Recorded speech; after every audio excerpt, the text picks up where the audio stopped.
Bonsoir à tous. Alors comme je suis le premier à passer, je vais essuyer les plâtres. Est-ce que vous m'entendez bien déjà? Est-ce que vous m'entendez bien là-bas dans le fond? Super, ok, merci. Je suis très ravi d'être parmi vous ce soir. Je me présente, c'est l'exercice, dans un temps contraint, donc de temps en temps je m'excuse, mais je vais être amené à regarder ma montre pour être sûr de ne pas dépasser les 35 minutes qui m'ont été accordées. Je me présente, je m'appelle Yannick Desrosiers, j'ai 49 ans, bientôt en tout cas dans les quelques jours qui viennent. Je suis marié, j'ai 3 enfants et j'aime à dire que je suis éleveur de fourmis. Donc pour ceux qui connaissent Isodome, vous aurez compris l'anecdote.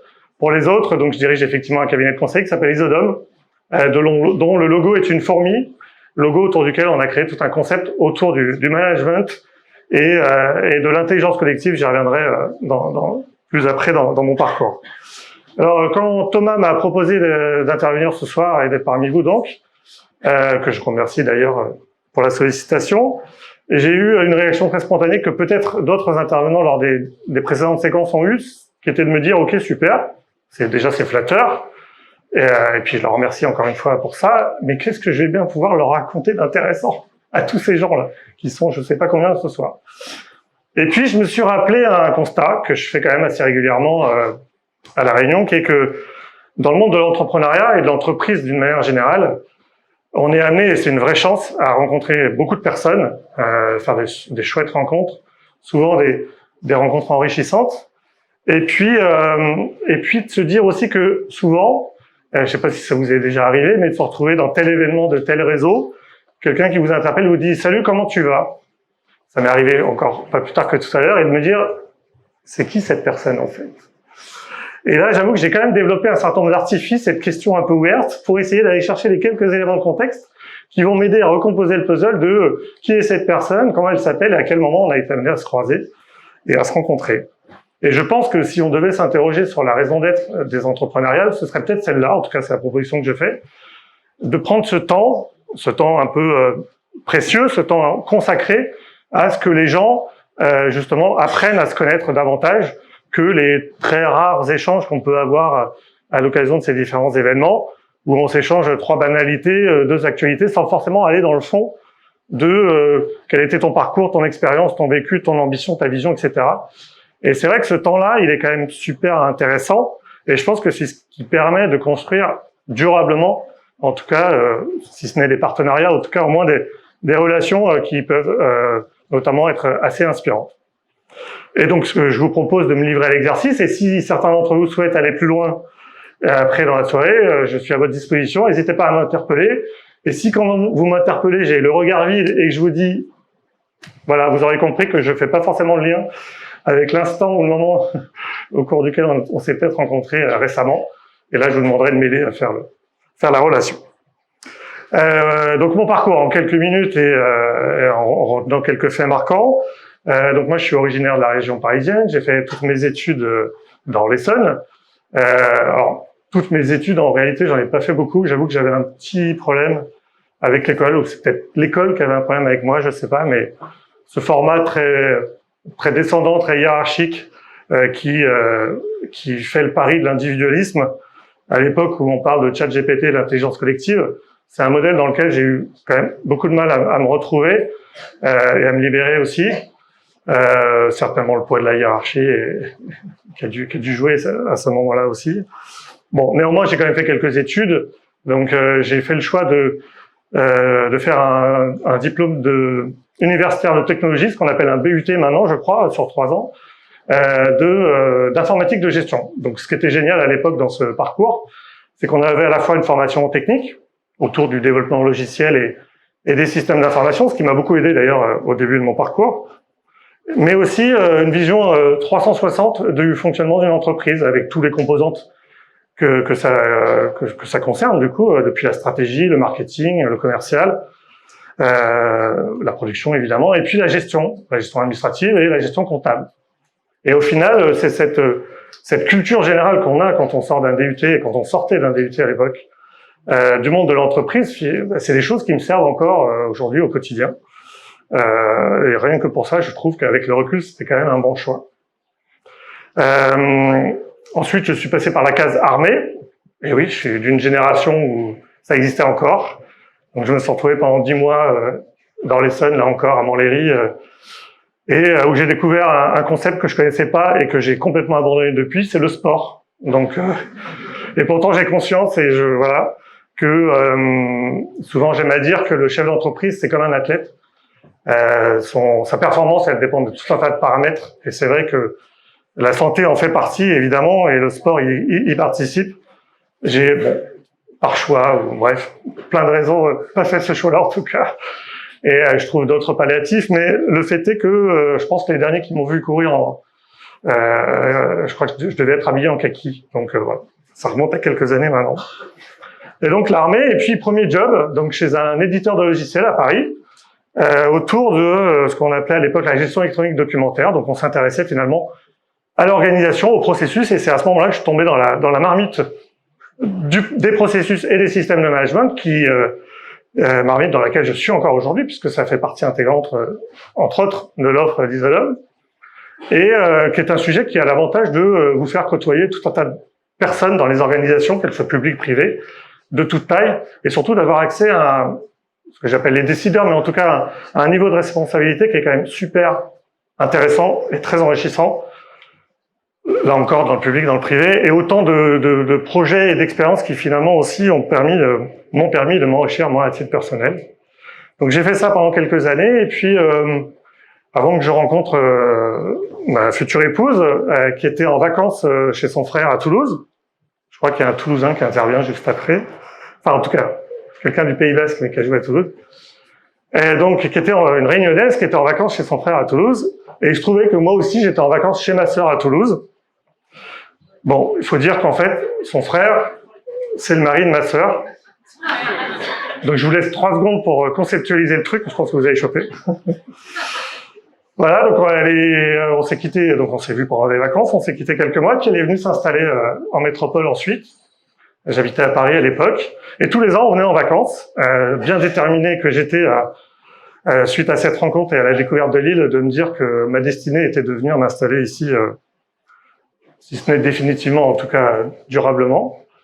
Et tous les ans on venait en vacances et je venais avec mes CV sous le bras et je faisais le tour des acteurs de la filière. J'allais à la Technopole, j'allais à l'Arctique. Alors l'Arctique, pour les plus jeunes d'entre vous, s'appelle Digital Réunion maintenant. Ça s'appelait l'Arctique à l'époque. Et j'ai très vite fait le constat que sur le métier d'éditeur logiciel, il y avait très peu d'offres en fait. Quelques pionniers d'ailleurs, dans le monde de l'aviation, dans le monde de la grande distribution, qui existent encore aujourd'hui d'ailleurs, on les salue. Mais voilà, bon, un potentiel de débouché quand même assez limité par rapport à mon parcours. Et donc, une année, on rentre de vacances et je décide de quitter cette entreprise pour intégrer le groupe Capgemini en faisant le pari de me dire que peut-être, en étoffant mon parcours d'une expérience plus orientée conseil et services, j'allais démultiplier les chances de trouver du boulot à La Réunion. Et donc, on a continué de venir tous les ans en vacances. Et puis, une année, après une campagne assez importante de candidature spontanée par mail, quelqu'un m'appelle et me dit voilà, j'ai votre CV sous les yeux, j'ai repris une société de service il y a quelques années à La Réunion qui s'appelait à l'époque JAF Océan Indien pour ceux qui connaissent, une société qui n'est pas en très bonne santé financière et pour laquelle j'ai entrepris une procédure collective de mise en redressement judiciaire. Et je pense que vous êtes la bonne personne pour m'aider à sortir cette entreprise de l'ornière, et à m'aider à redresser le modèle et à retrouver une activité rentable. J'ai dit banco, donc je suis venu avec les enfants, enfin 2 des enfants, puisque le 3e est né maintenant, depuis à La Réunion.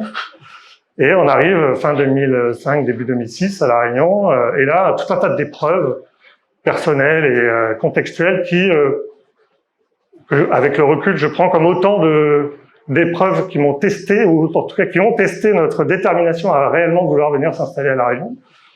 Entre une tempête d'Iwa, un éboulis sur la route du littoral qui bloque 200 000 mètres cubes, qui bloque la route pendant 2 mois, le chikungunya, une épreuve personnelle un peu difficile avec la disparition de ma mère, etc. Enfin bref, tout ça en moins de 2 mois, et je me dis, mais vraiment, en fait, ils veulent vraiment tester que c'est réellement ça notre projet de vie.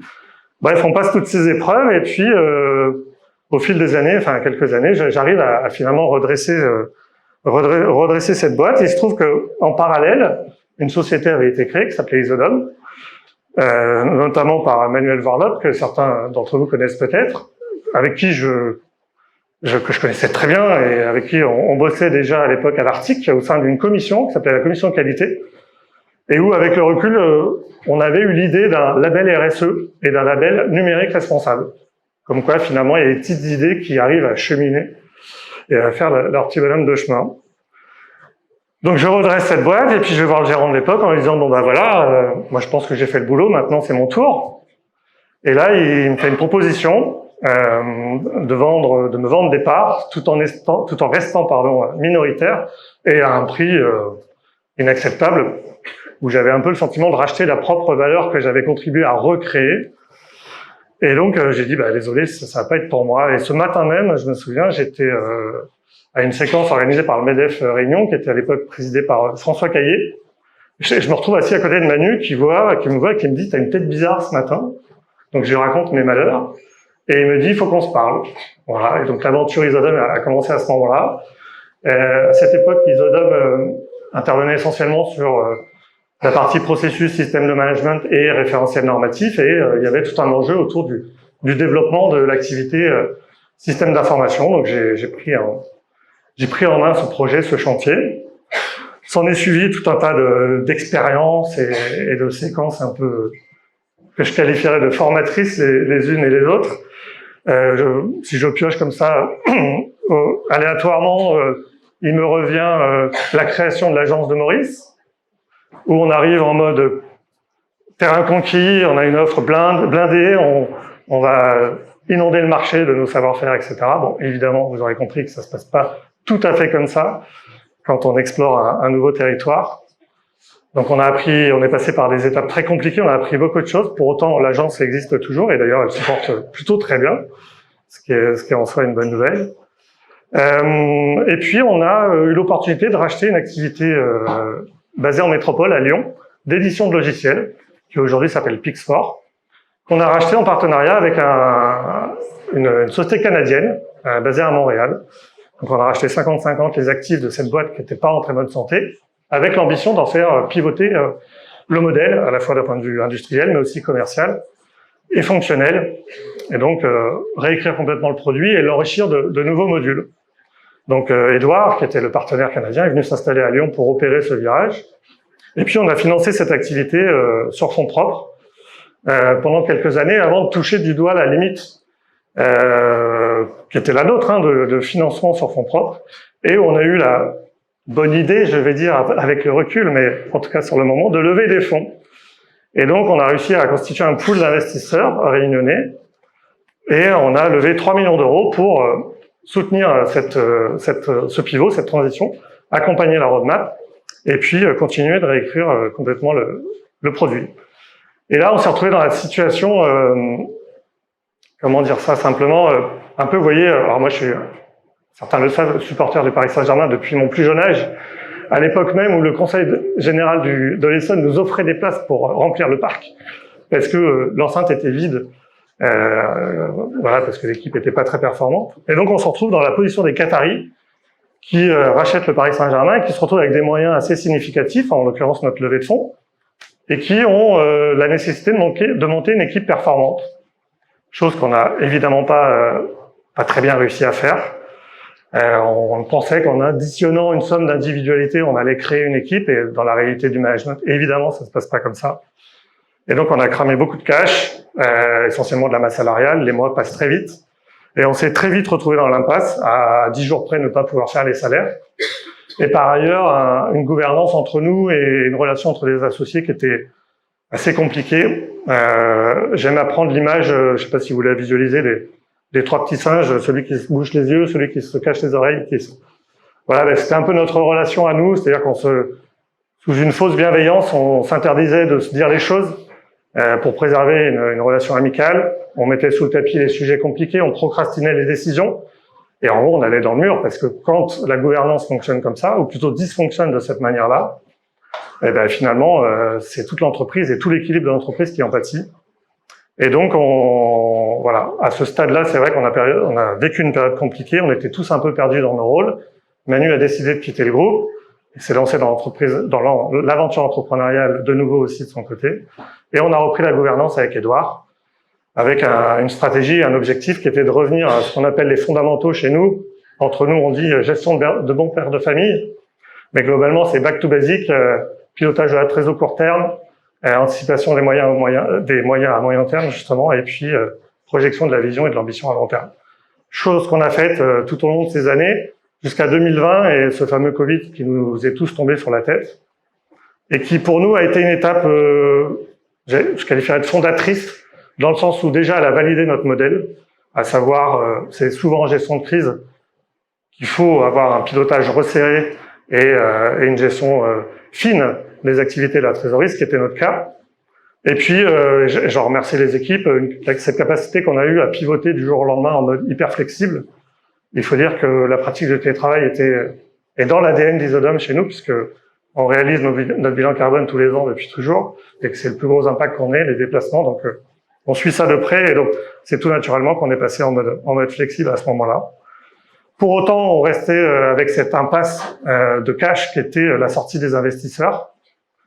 3 millions d'euros, en tout cas, dans le soutien qu'ils nous avaient apporté, et puis les éléments de sortie qui étaient bien supérieurs, évidemment. Et là, on y allait un peu au bluff aussi. On leur a fait une offre de rachat, dont le montant reste confidentiel aujourd'hui encore, qui était une offre que je qualifierais de acquis tout double. C'était à prendre ou à laisser, pour aussi les mettre devant leur responsabilité de leur décision, d'une décision qui pouvait avoir un impact forcément majeur sur l'entreprise, sur le groupe dans sa globalité, et la préservation de, à l'époque, un peu plus de 60 emplois directs. Offre qu'ils ont acceptée, ce qui nous a permis de reprendre la main et le contrôle à 100% avec Édouard, qui est mon associé aujourd'hui basé à Montréal, et qui nous a de nouveau permis, après avoir remis au carré les affaires, je dirais, rendu les opérations de nouveau positives, et encore merci aux équipes qui sont fortement impliquées au quotidien pour le faire. Et enfin, j'allais dire presque, parce qu'on est entrepreneur aussi pour ça, se retrouver dans cette situation de pouvoir de nouveau se projeter sur une ambition, sur des opportunités, sur des projets de développement. C'est sympa, les RJ et les COP et la Trésor, mais c'est aussi sympa de développer. Ce qui est le cas depuis maintenant un peu plus de 2 ans. Et on a saisi ces dernières semaines une opportunité, en tout cas, en toute humilité, on va aller essayer d'explorer le marché canadien à Montréal, puisqu'on est présent, je le rappelle, avec ce point d'ancrage sur Pixfor et la présence de mon associé Édouard, pour tester l'aventure Isodome à Montréal, où l'enjeu est avant tout de capter les meilleurs talents et de les fidéliser. Et on pense qu'avec notre concept managérial un peu original, cette fourmilière, ces fourmis, tout ce qu'on y met en termes d'intelligence collective, on a peut-être notre carte à jouer, enrichie de l'expérience mauricienne, et en toute humilité, petit pas à petit pas, on va essayer d'aller se forger une place sur ce territoire nord-américain. Et le meilleur moyen, en tout cas selon moi que j'ai trouvé de le faire, j'ai pitché le projet à l'équipe ici. Et puis étonnamment, mais j'étais pas surpris, des doigts se sont levés, dont un en particulier qui m'a dit « Ok Banco, moi je veux bien y aller » et incarner la fourmi à Montréal et être l'ambassadeur de ce projet. Donc il se lance là, il est en transit aujourd'hui en métropole à Toulouse, et puis il sera à Montréal d'ici fin de semaine prochaine. On va voir, on se reparlera peut-être dans quelques temps pour voir si c'était un succès, mais en tout cas, ça sert notre ambition et cette idée de se dire que pour sécuriser un modèle d'affaires, notamment à La Réunion, sur un marché qui est contraint, aujourd'hui Isodome a 18 ans, évidemment qu'on s'est réinventé, évidemment que la route n'était pas tracée d'entrée de jeu, mais on a aussi cette taille de marché qui est finie et cette taille critique qui est la nôtre aussi. Et donc, ces relais de croissance qui sont autant de relais aussi d'opportunités pour les collaborateurs qu'on va explorer, voilà, encore une fois en toute humilité, en espérant que les choses se passent bien. Voilà pour moi, j'espère que j'ai tenu le timing. On m'a aussi demandé de partager quelques tips, conseils ou bon, retour d'expérience, appelez-les comme vous voulez. J'en aurai quelques-uns rapidement. Le premier, je dirais, l'entrepreneur, il doit se réinventer. Je parlais d'Isodome et de sa feuille de route. C'est vrai qu'on a souvent l'habitude de faire le lien direct entre l'entrepreneur et la création d'entreprise. Mais une fois que l'entreprise est créée, il s'agit de la rendre durable à tout point de vue de ses comptes et selon toutes ses dimensions. Et la durabilité, selon moi, d'un modèle d'entreprise, passe par le fait de se réinventer. Donc c'est ce petit coup d'avance, cette petite anticipation, cette curiosité pour explorer les nouveaux sujets, savoir s'entourer de partenaires, de collaborateurs qui viennent aussi apporter des idées, voilà, et démultiplier les opportunités de pouvoir justement innover et se réinventer. Ensuite, je dirais savoir s'entourer. Ça rejoint un peu le point précédent, et ça a été dit, je crois, dans les précédentes interventions, savoir aussi s'entourer, je parle pour moi, mais de gens meilleurs que soi. C'est important de se faire challenger au quotidien et puis laisser la place, prendre de la hauteur, créer ces terrains de liberté où tout un chacun dans l'organisation a l'opportunité de s'émanciper soi-même. Finalement, on n'est pas loin de l'intrapreneuriat, hein, c'est appliquer à l'entreprise ce qu'on vit nous dans l'entrepreneuriat, proposer des idées, s'en saisir, mener à bien les projets. Voilà. Donc, s'entourer d'individus de valeur, et pas uniquement de savoir-faire, hein, je dirais même plus davantage de savoir-être. Faire confiance au collectif, ça c'est un peu ma marque de fabrique, mais voilà, l'intelligence collective, j'en ai parlé, on est parfois, souvent, très régulièrement surpris de ce qui peut sortir comme idée, comme proposition, encore une fois, qui viennent enrichir le modèle. Et puis le dernier, je dirais savoir décider. Décider, je sais pas si vous avez déjà vu ce visuel qui circule sur les réseaux où il est écrit une demi-décision est égale à un bordel au carré. Ben moi je souscris à 1000% à ça. J'en ai un peu parlé, mais mettre sous le tapis, procrastiner une décision, tergiverser, c'est autant de temps perdu sur des décisions qui finalement, si on se prend 2 secondes, c'est quoi la stratégie de l'entreprise, si ce n'est une addition de décisions qui vont avoir un impact sur la vie ou la mort de l'entreprise. Et donc ne pas décider, c'est prendre le risque. Ces non-décisions constituent le risque qui font que l'entreprise se fragilise, voire même peut être remise en cause. Et je pense qu'on a une responsabilité en tant que chef d'entreprise et entrepreneur qui est à minima le faire pour ses collaborateurs, mais aussi le faire par responsabilité sur ce qui permet de rendre durables ces modèles. Et puis, si on voit les choses un peu plus positivement, décider, c'est aussi saisir des opportunités, avoir de l'audace. Voilà, c'est pas attendre qu'un météorite vous tombe sur la tête pour agir. C'est surtout pas ça l'idée, quoi.